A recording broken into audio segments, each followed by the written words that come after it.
Ji, today the topic of our discussion is the difference between the prokaryotic cell and the eukaryotic cell. अगर हम एक prokaryotic और एक eukaryotic cell की बात करें तो हम कहते हैं eukaryotic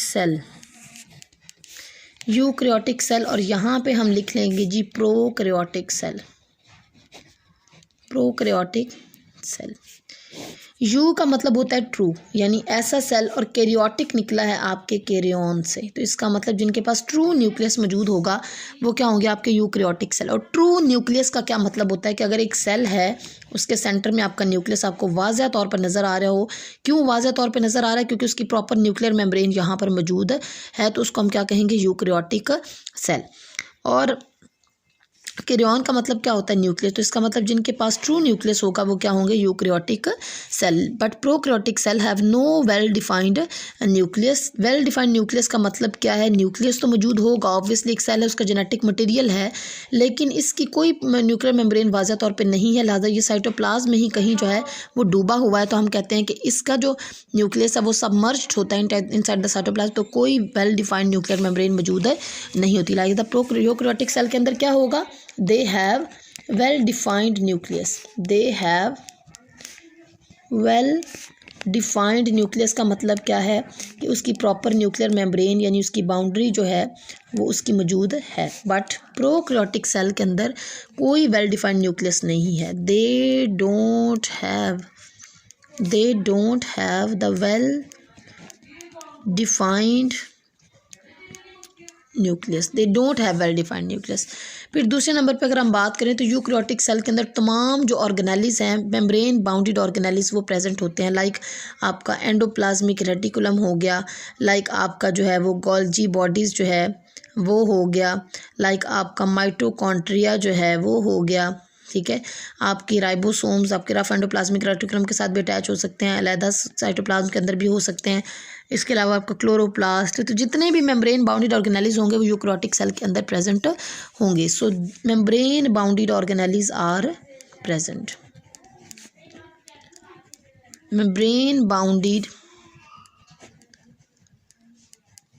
organelles are present. So membrane bounded organelles are present. लेकिन यूकैरियोटिक सेल के अंदर सिर्फ और सिर्फ जो है वो राइबोसोम्स मौजूद होते हैं, क्योंकि राइबोसोम्स की कोई भी मेम्ब्रेन नहीं होती, लिहाजा प्रोकैरियोटिक सेल के अंदर कोई मेम्ब्रेन बाउंडेड ऑर्गेनेलिज प्रेजेंट नहीं होती, सिर्फ और सिर्फ राइबोसोम्स जो है वो क्या होते हैं, प्रेजेंट होते हैं। So no membrane bounded organelles are present.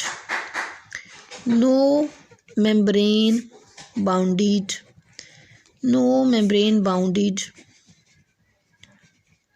Organelles present.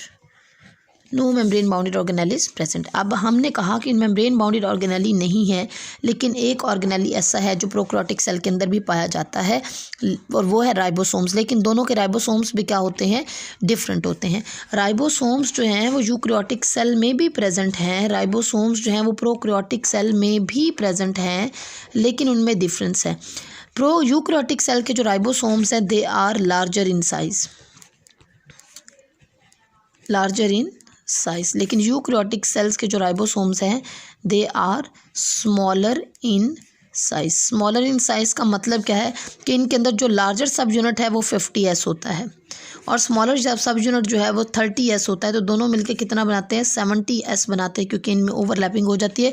तो 80s बनाने के बजाय क्या बना देते हैं, 70s। लेकिन अगर हम यूकैरियोट्स की बात करें तो इनके अंदर जो लार्जर सब यूनिट है वो 60s होता है, और जो स्मॉलर सब यूनिट है वो 40s होता है।